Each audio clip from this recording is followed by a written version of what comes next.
राधे कृष्णा मेरी प्यारी बहनों और भाइयों, आप सभी का मेरे YouTube ब्लॉग में बहुत बहुत स्वागत है। मैं हूं गौरी पांडे और आपके सामने आज लेके आ गई हूं भादो मास के शुक्ल पक्ष की जो चौथ है, जो कि आज यानी कि 27 अगस्त 2025 के दिन है।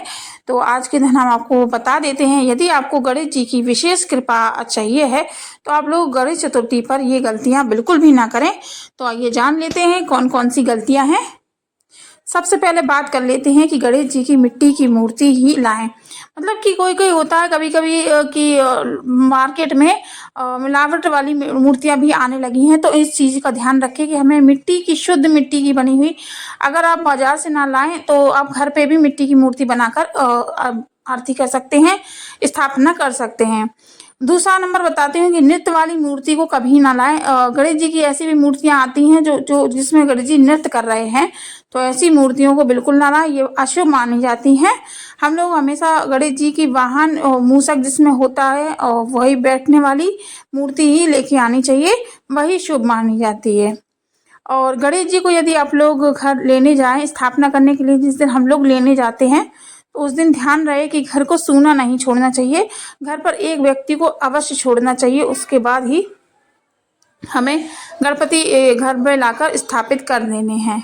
अगला पॉइंट मैं बता रही हूँ कि गणेश जी जितने दिन हमारे घर में स्थापित रहे, 5 दिन या 7 दिन, वैसे तो अनंत चतुर्दशी के दिन इनका वो विसर्जन होता है।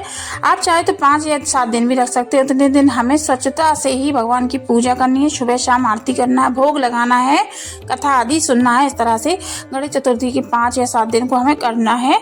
और एक बात और बता दे रही हूँ कि गणेश जी का जो सूंड होती है, वो हमें इस चीज़ का ध्यान रखना कि कभी दाएं तरफ सूंड ना होना चाहिए।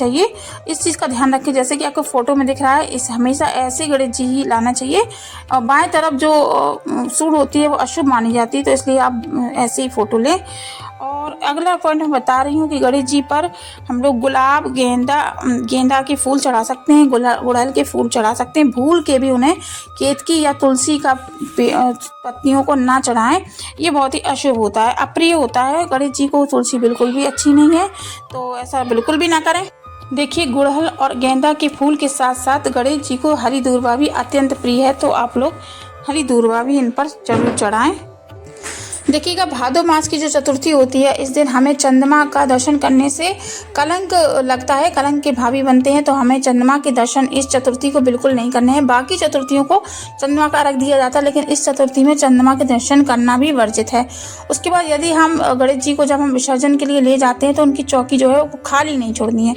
उस पर कुछ चावल के दाने या फिर घर पर स्थापित हुई रखी हुई गणेश जी की जो मूर्ति है उस चौकी पर रख दीजिए, ताकि जो है वो चौकी खाली ना रहे। चौकी खाली रखना बहुत ही अशुभ होता है। एकदम से भगवान का घर छोड़कर जाना ये सही नहीं माना जाता। तो इस चीज़ का ध्यान रखते हुए आप लोग गणेश चतुर्थी का त्यौहार मना। अगर हम ये गणेश चतुर्थी पर होने वाली छोटी छोटी गलतियों को जान लें तो हमारी जो है गणेश चतुर्थी पे कोई भी गलती नहीं होगी और गणेश जी हम पर विशेष कृपा बरसाएंगे। उसी के साथ ही वीडियो एंड होता है। नमस्कार, राधे राधे।